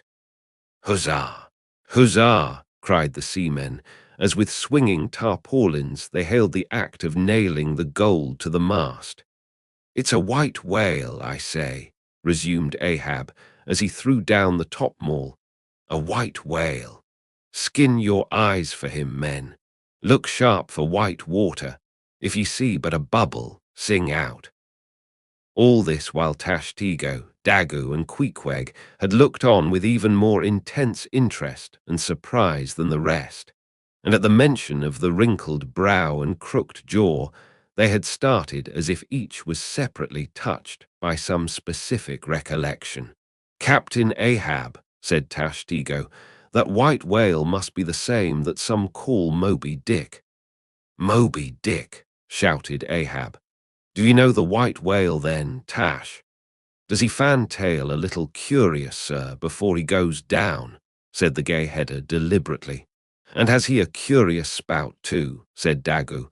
"Very bushy, even for a parmacity, and mighty quick, Captain Ahab." "And he have 1, 2, 3. Oh, good many iron in him hide too, Captain," cried Queequeg disjointedly. "All twisty beat-whisk, like him. Him," faltering hard for a word, and screwing his hand round and round as though uncorking a bottle. "Like him. Corkscrew," cried Ahab. "Aye, Queequeg, the harpoons lie all twisted and wrenched in him. Aye, Dagu, his spout is a big one, like a whole shock of wheat, and white as a pile of our Nantucket wool after the great annual sheep shearing. Aye, Tashtego, and he fantails like a split jib in a squall. Death and devils. Men, it is Moby Dick ye have seen. Moby Dick, Moby Dick." "Captain Ahab," said Starbuck, who, with stub and flask, had thus far been eyeing his superior with increasing surprise, but at last seemed struck with a thought which somewhat explained all the wonder. "Captain Ahab, I have heard of Moby Dick, but it was not Moby Dick that took off thy leg." "Who told thee that?" cried Ahab. Then pausing, "Aye, Starbuck.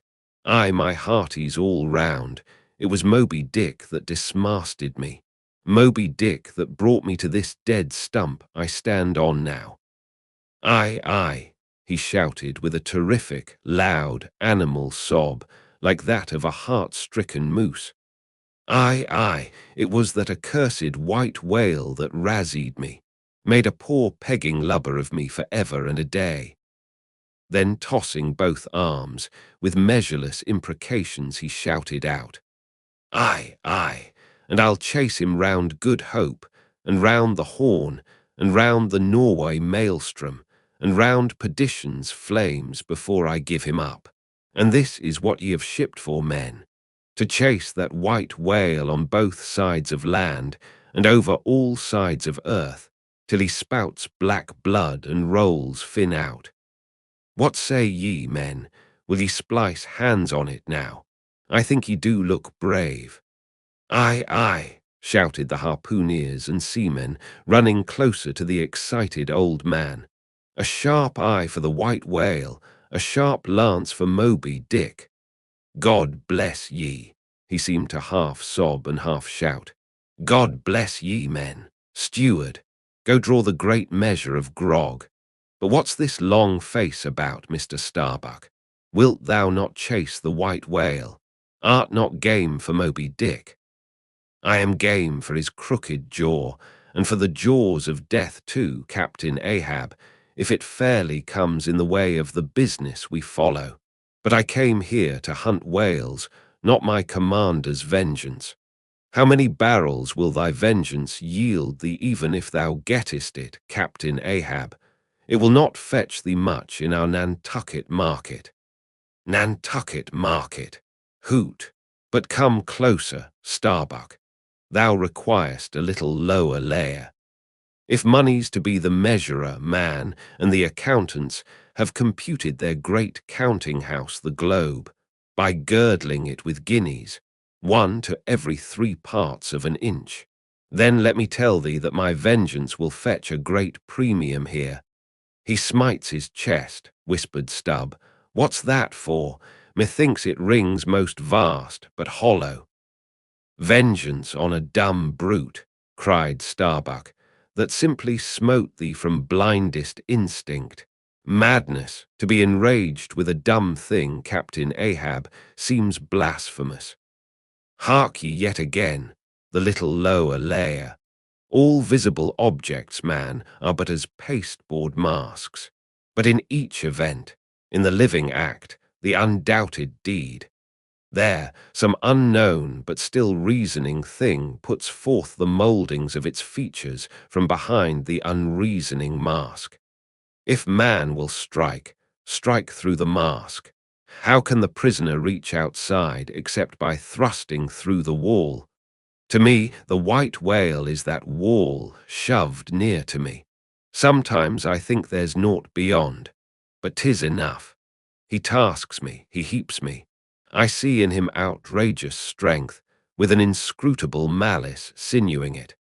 That inscrutable thing is chiefly what I hate, and be the white whale agent, or be the white whale principal, I will wreak that hate upon him. Talk not to me of blasphemy, man. I'd strike the sun if it insulted me. For could the sun do that, then could I do the other. Since there is ever a sort of fair play herein, jealousy presiding over all creations. But not my master, man, is even that fair play. Who's over me? Truth hath no confines. Take off thine eye. More intolerable than fiends' glarings is a doltish stare. So, thou reddinest and palest. My heat has melted thee to anger glow. But look ye, Starbuck, what is said in heat, that thing unsays itself. There are men from whom warm words are small indignity. I meant not to incense thee. Let it go. Look. See yonder Turkish cheeks of spotted tawn, living, breathing pictures painted by the sun. The pagan leopards, the unrecking and unworshipping things, that live, and seek, and give no reasons for the torrid life they feel. The crew, man, the crew. Are they not one and all with Ahab in this matter of the whale? See Stubb, he laughs. See yonder Chilean, he snorts to think of it. Stand up amid the general hurricane, thy one-tossed sapling cannot, Starbuck. And what is it? Reckon it. 'Tis but to help strike a fin, no wondrous feat for Starbuck. What is it more? From this one poor hunt, then, the best lance out of all Nantucket, surely he will not hang back when every foremast hand has clutched a whetstone. Ah! Constraining seize thee, I see, the billow lifts thee, speak, but speak.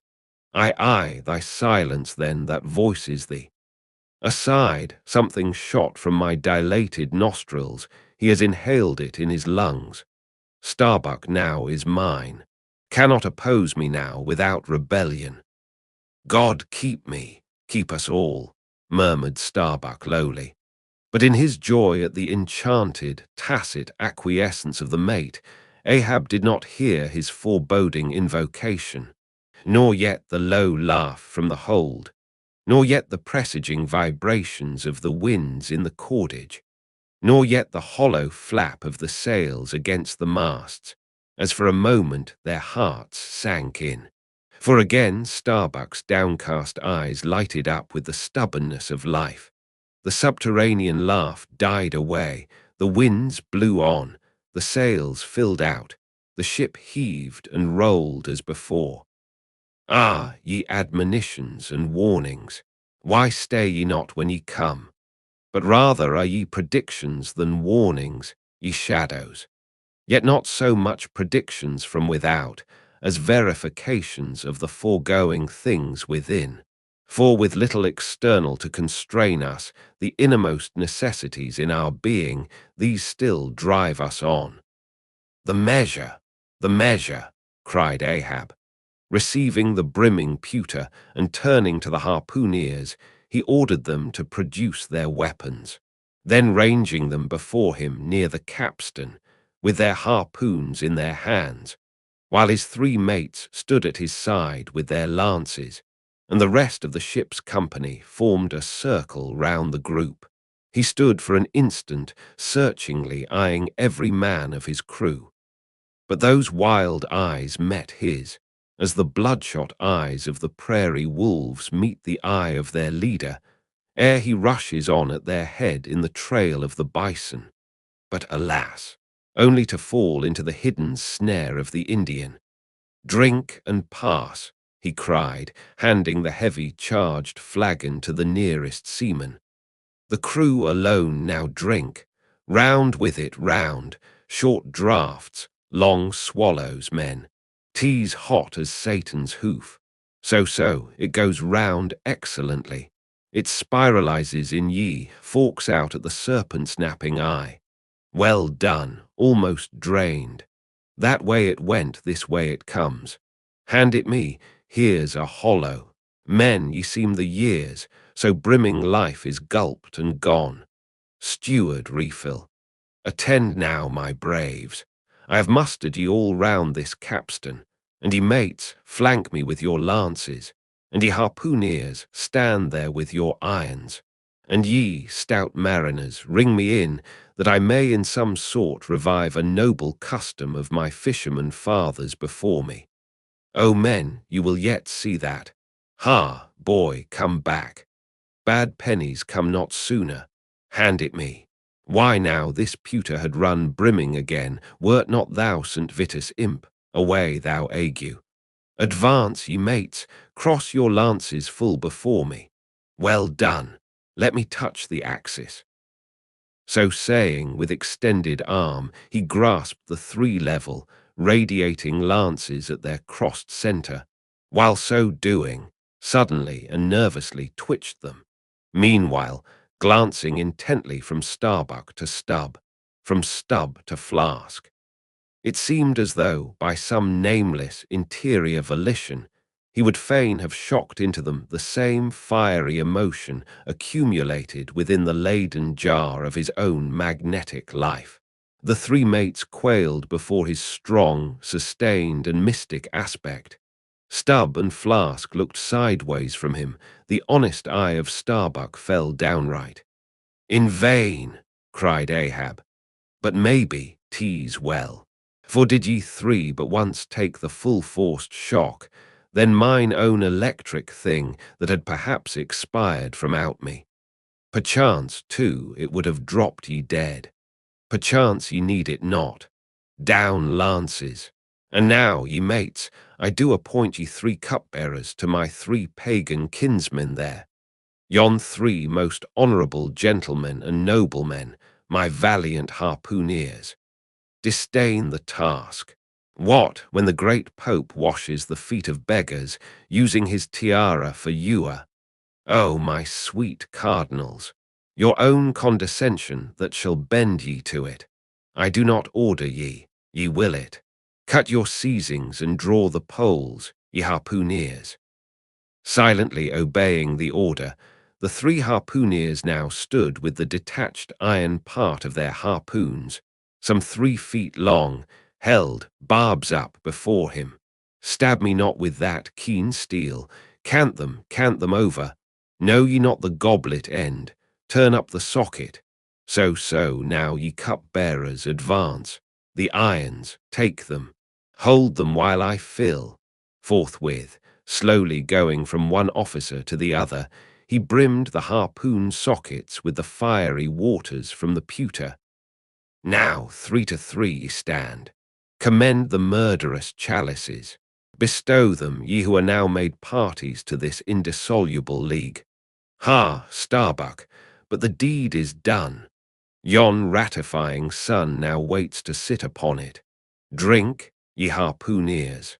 Drink and swear, ye men that man the deathful whaleboat's bow, death to Moby Dick. God hunt us all if we do not hunt Moby Dick to his death. The long, barbed steel goblets were lifted, and to cries and maledictions against the white whale, the spirits were simultaneously quaffed down with a hiss.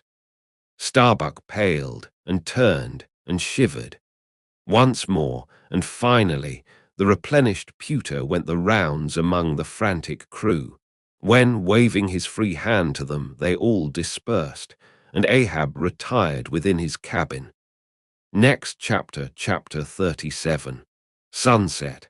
The cabin, by the stern windows, Ahab sitting alone and gazing out. I leave a white and turbid wake, pale waters, paler cheeks, where'er I sail. The envious billows sidelong swell to whelm my track. Let them, but first I pass. Yonder, by ever-brimming goblets' rim, the warm waves blush like wine. The gold brow plumbs the blue.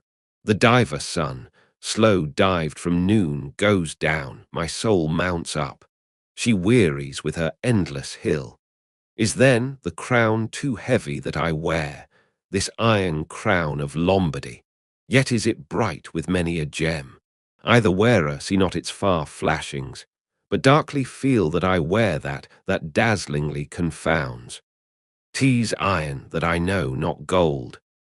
'Tis split, too, that I feel. The jagged edge galls me so, my brain seems to beat against the solid metal. I steel skull mine, the sort that needs no helmet in the most brain-battering fight. Dry heat upon my brow. Oh, time was, when as the sunrise nobly spurred me, so the sunset soothed. No more. This lovely light, it lights not me. All loveliness is anguish to me, since I can ne'er enjoy. Gifted with the high perception, I lack the low, enjoying power, damned most subtly and most malignantly. Damned in the midst of paradise. Good night, good night. Waving his hand, he moves from the window. 'Twas not so hard a task. I thought to find one stubborn at the least, but my one cogged circle fits into all their various wheels, and they revolve. Or, if you will, like so many ant-hills of powder, they all stand before me, and I their match. Oh, hard, that to fire others the match itself must needs be wasting. What I've dared, I've willed, and what I've willed, I'll do. They think me mad, Starbuck does, but I'm demoniac, I am madness maddened. That wild madness that's only calm to comprehend itself. The prophecy was that I should be dismembered, and I lost this leg. I now prophesy that I will dismember my dismemberer. Now then, be the prophet and the fulfiller one. That's more than ye great gods, ever were. I laugh and hoot at ye cricket players, ye pugilists, ye deaf Burkes and blinded Bendigos. I will not say as schoolboys do to bullies, take some one of your own size, don't pummel me. No, ye have knocked me down, and I am up again, but ye have run and hidden. Come forth from behind your cotton bags. I have no long gun to reach ye. Come, Ahab's compliments to ye. Come and see if ye can swerve me. Swerve me. Ye cannot swerve me, else ye swerve yourselves. Man has ye there, swerve me. The path to my fixed purpose is laid with iron rails, whereon my soul is grooved to run. Over unsounded gorges, through the rifled hearts of mountains, under torrents' beds, unerringly I rush. Naught's an obstacle, naught's an angle to the iron way. Next chapter, chapter 38. Dusk, by the mainmast, Starbuck leaning against it. My soul is more than matched, she's overmanned, and by a madman. Insufferable sting, that sanity should ground arms on such a field. But he drilled deep down, and blasted all my reason out of me. I think I see his impious end, but feel that I must help him to it. Will I, nil I, the ineffable thing has tied me to him, tows me with a cable I have no knife to cut. Horrible old man, who's over him, he cries. Aye, he would be a democrat to all above. Look how he lords it over all below. Oh, I plainly see my miserable office, to obey, rebelling, and worse yet, to hate with touch of pity. For in his eyes I read some lurid woe would shrivel me up had I it. Yet is there hope. Time and tide flow wide. The hated whale has the round, watery world to swim in, as the small goldfish has its glassy globe. His heaven-insulting purpose God may wedge aside. I would up heart, were it not like lead, but my whole clock's run down. My heart the all-controlling weight, I have no key to lift again. A burst of reverie from the forecastle. Oh God, to sail with such a heathen crew that have small touch of human mothers in them, whelped somewhere by the sharkish sea. The white whale is their demigorgon. Hark, the infernal orgies, that reverie is forward. Mark the unfaltering silence aft. Methinks it pictures life. Foremost through the sparkling sea shoots on the gay, embattled, bantering bow, but only to drag dark Ahab after it, where he broods within his sternward cabin, builded over the dead water of the wake, and further on, hunted by its wolfish gurglings. The long howl thrills me through. Peace, ye revellers, and set the watch. O life! Tease in an hour like this, with soul beat down and held to knowledge, as wild, untutored things are forced to feed. O life! 'Tis now that I do feel the latent horror in thee, but 'tis not me. That horror's out of me. And with the soft feeling of the human in me, yet will I try to fight ye grim, phantom futures. Stand by me, hold me, bind me, O ye blessed influences. Next chapter, chapter 39, first night watch, foretop, Stubb solus and mending a brace. Ha, ha, ha, ha, hem, clear my throat. I've been thinking over it ever since, and that ha-ha's the final consequence. Why so? Because a laugh's the wisest, easiest answer to all that's queer, and come what will, one comfort's always left. That unfailing comfort is, it's all predestinated. I heard not all his talk with Starbuck, but to my poor eye Starbuck then looked something as I the other evening felt. Be sure the old mogul has fixed him too. I twigged it, knew it. Had the gift, might readily have prophesied it, for when I clapped my eye upon his skull I saw it. Well, Stubb, wise Stubb, that's my title. Well, Stubb, what of it, Stubb? Here's a carcase. I know not all that may be coming, but be it what it will, I'll go to it laughing. Such a waggish leering as lurks in all your horribles, I feel funny. Fa, la, lura, scurra. What's my juicy little pair at home doing now? Crying its eyes out. Giving a party to the last arrived harpooneers, I dare say, gay as a frigate's pennant, and so am I. Fa, la, lura, scurra. Oh, we'll drink tonight with hearts as light, to love as gay and fleeting as bubbles that swim on the beaker's brim, and break on the lips while meeting.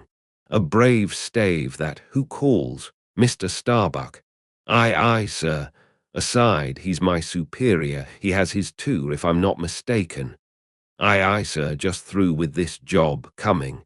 Next chapter, chapter 40. Midnight Forecastle. Harpooneers and SAILORS. Foresail rises and discovers the watch standing, lounging, leaning, and lying in various attitudes, all singing in chorus. Farewell and adieu to you, Spanish ladies. Farewell and adieu to you, ladies of Spain. Our captains commanded. One St. Nantucket sailor.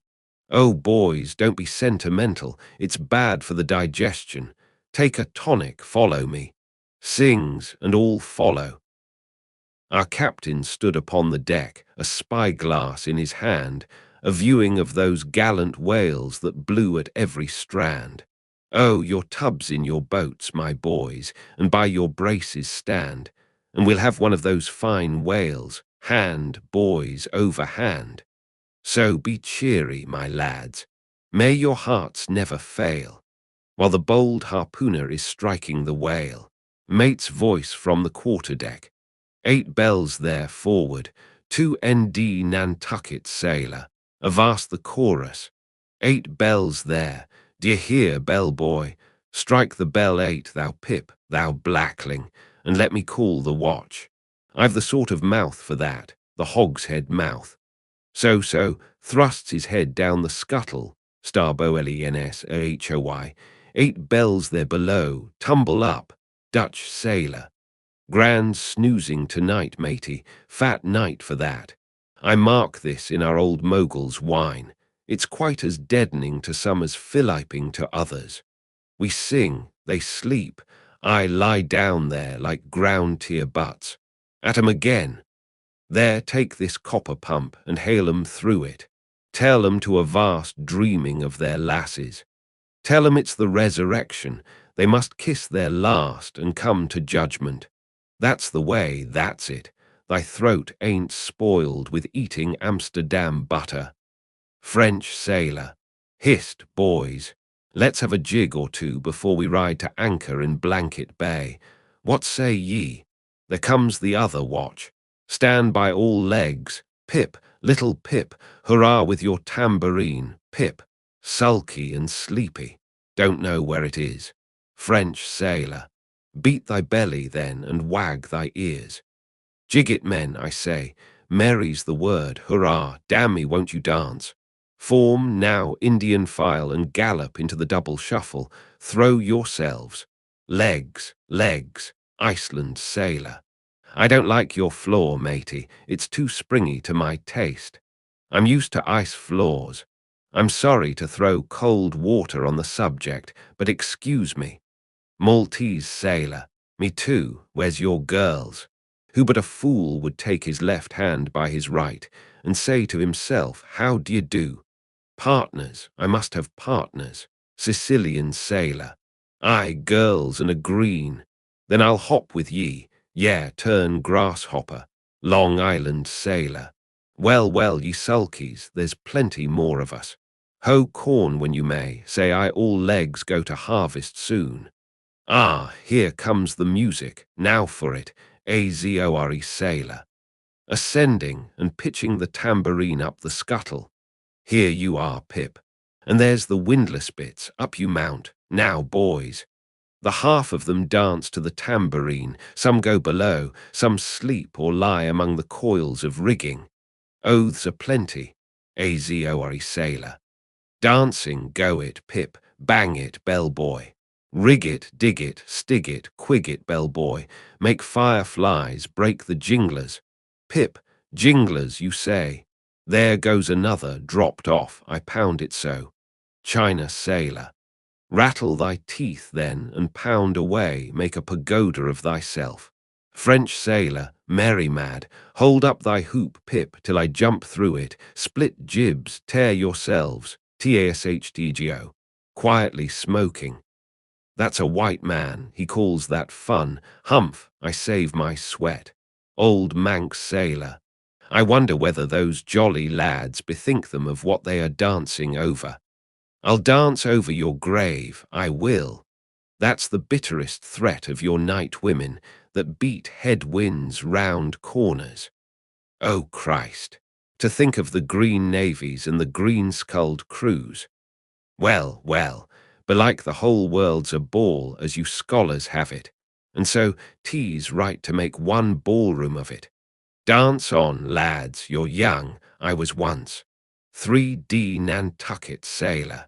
Spell O, phew, this is worse than pulling after whales in a calm, give us a whiff, tash.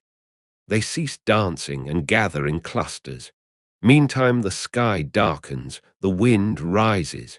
Lascar sailor. By Brahma, boys, it'll be douse sail soon. The sky-born high-tide Ganges turn to wind. Thou showest thy black brow, Siva, Maltese sailor, reclining and shaking his cap. It's the waves. The snow's caps turn to jigget now. They'll shake their tassels soon. Now would all the waves were women, then I'd go drown and chassis with them evermore. There's naught so sweet on earth.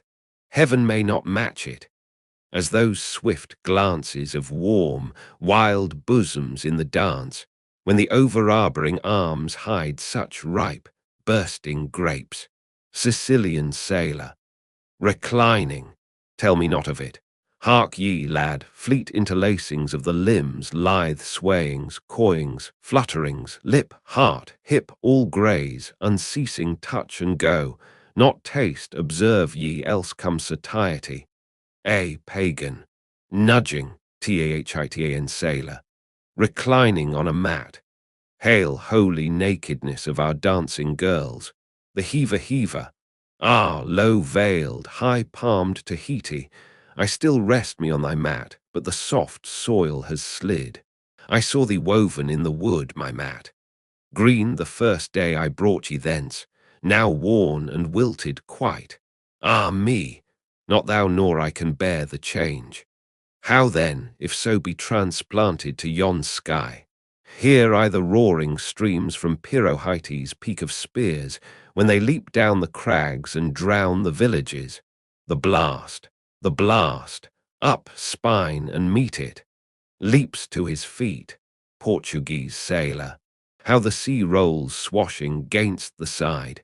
Stand by for reefing, hearties. The winds are just crossing swords, pell-mell they'll go lunging presently. Danish sailor. Crack, crack, old ship, so long as thou crackest, thou holdest. Well done. The mate there holds ye to it stiffly. He's no more afraid than the isle fought at Kattegat, put there to fight the Baltic with storm-lashed guns, on which the sea salt cakes. 4th Nantucket sailor. He has his orders, mind ye that. I heard old Ahab tell him he must always kill a squall, something as they burst a waterspout with a pistol. Fire your ship right into it. English sailor. Blood. But that old man's a grand old cove. We are the lads to hunt him up his whale. All. Aye, old Manx sailor. How the 3 pines shake. Pines are the hardest sort of tree to live when shifted to any other soil, and here there's none but the crew's cursed clay. Steady, helmsman, steady. This is the sort of weather when brave hearts snap ashore and keeled hulls split at sea. Our captain has his birthmark. Look yonder, boys, there's another in the sky, lurid-like, ye see, all else pitch black. Daggoo. What of that? Who's afraid of black's afraid of me. I'm quarried out of it, Spanish sailor. Aside. He wants to bully, the old grudge makes me touchy, advancing. I, harpooneer, thy race is the undeniable dark side of mankind, devilish dark at that.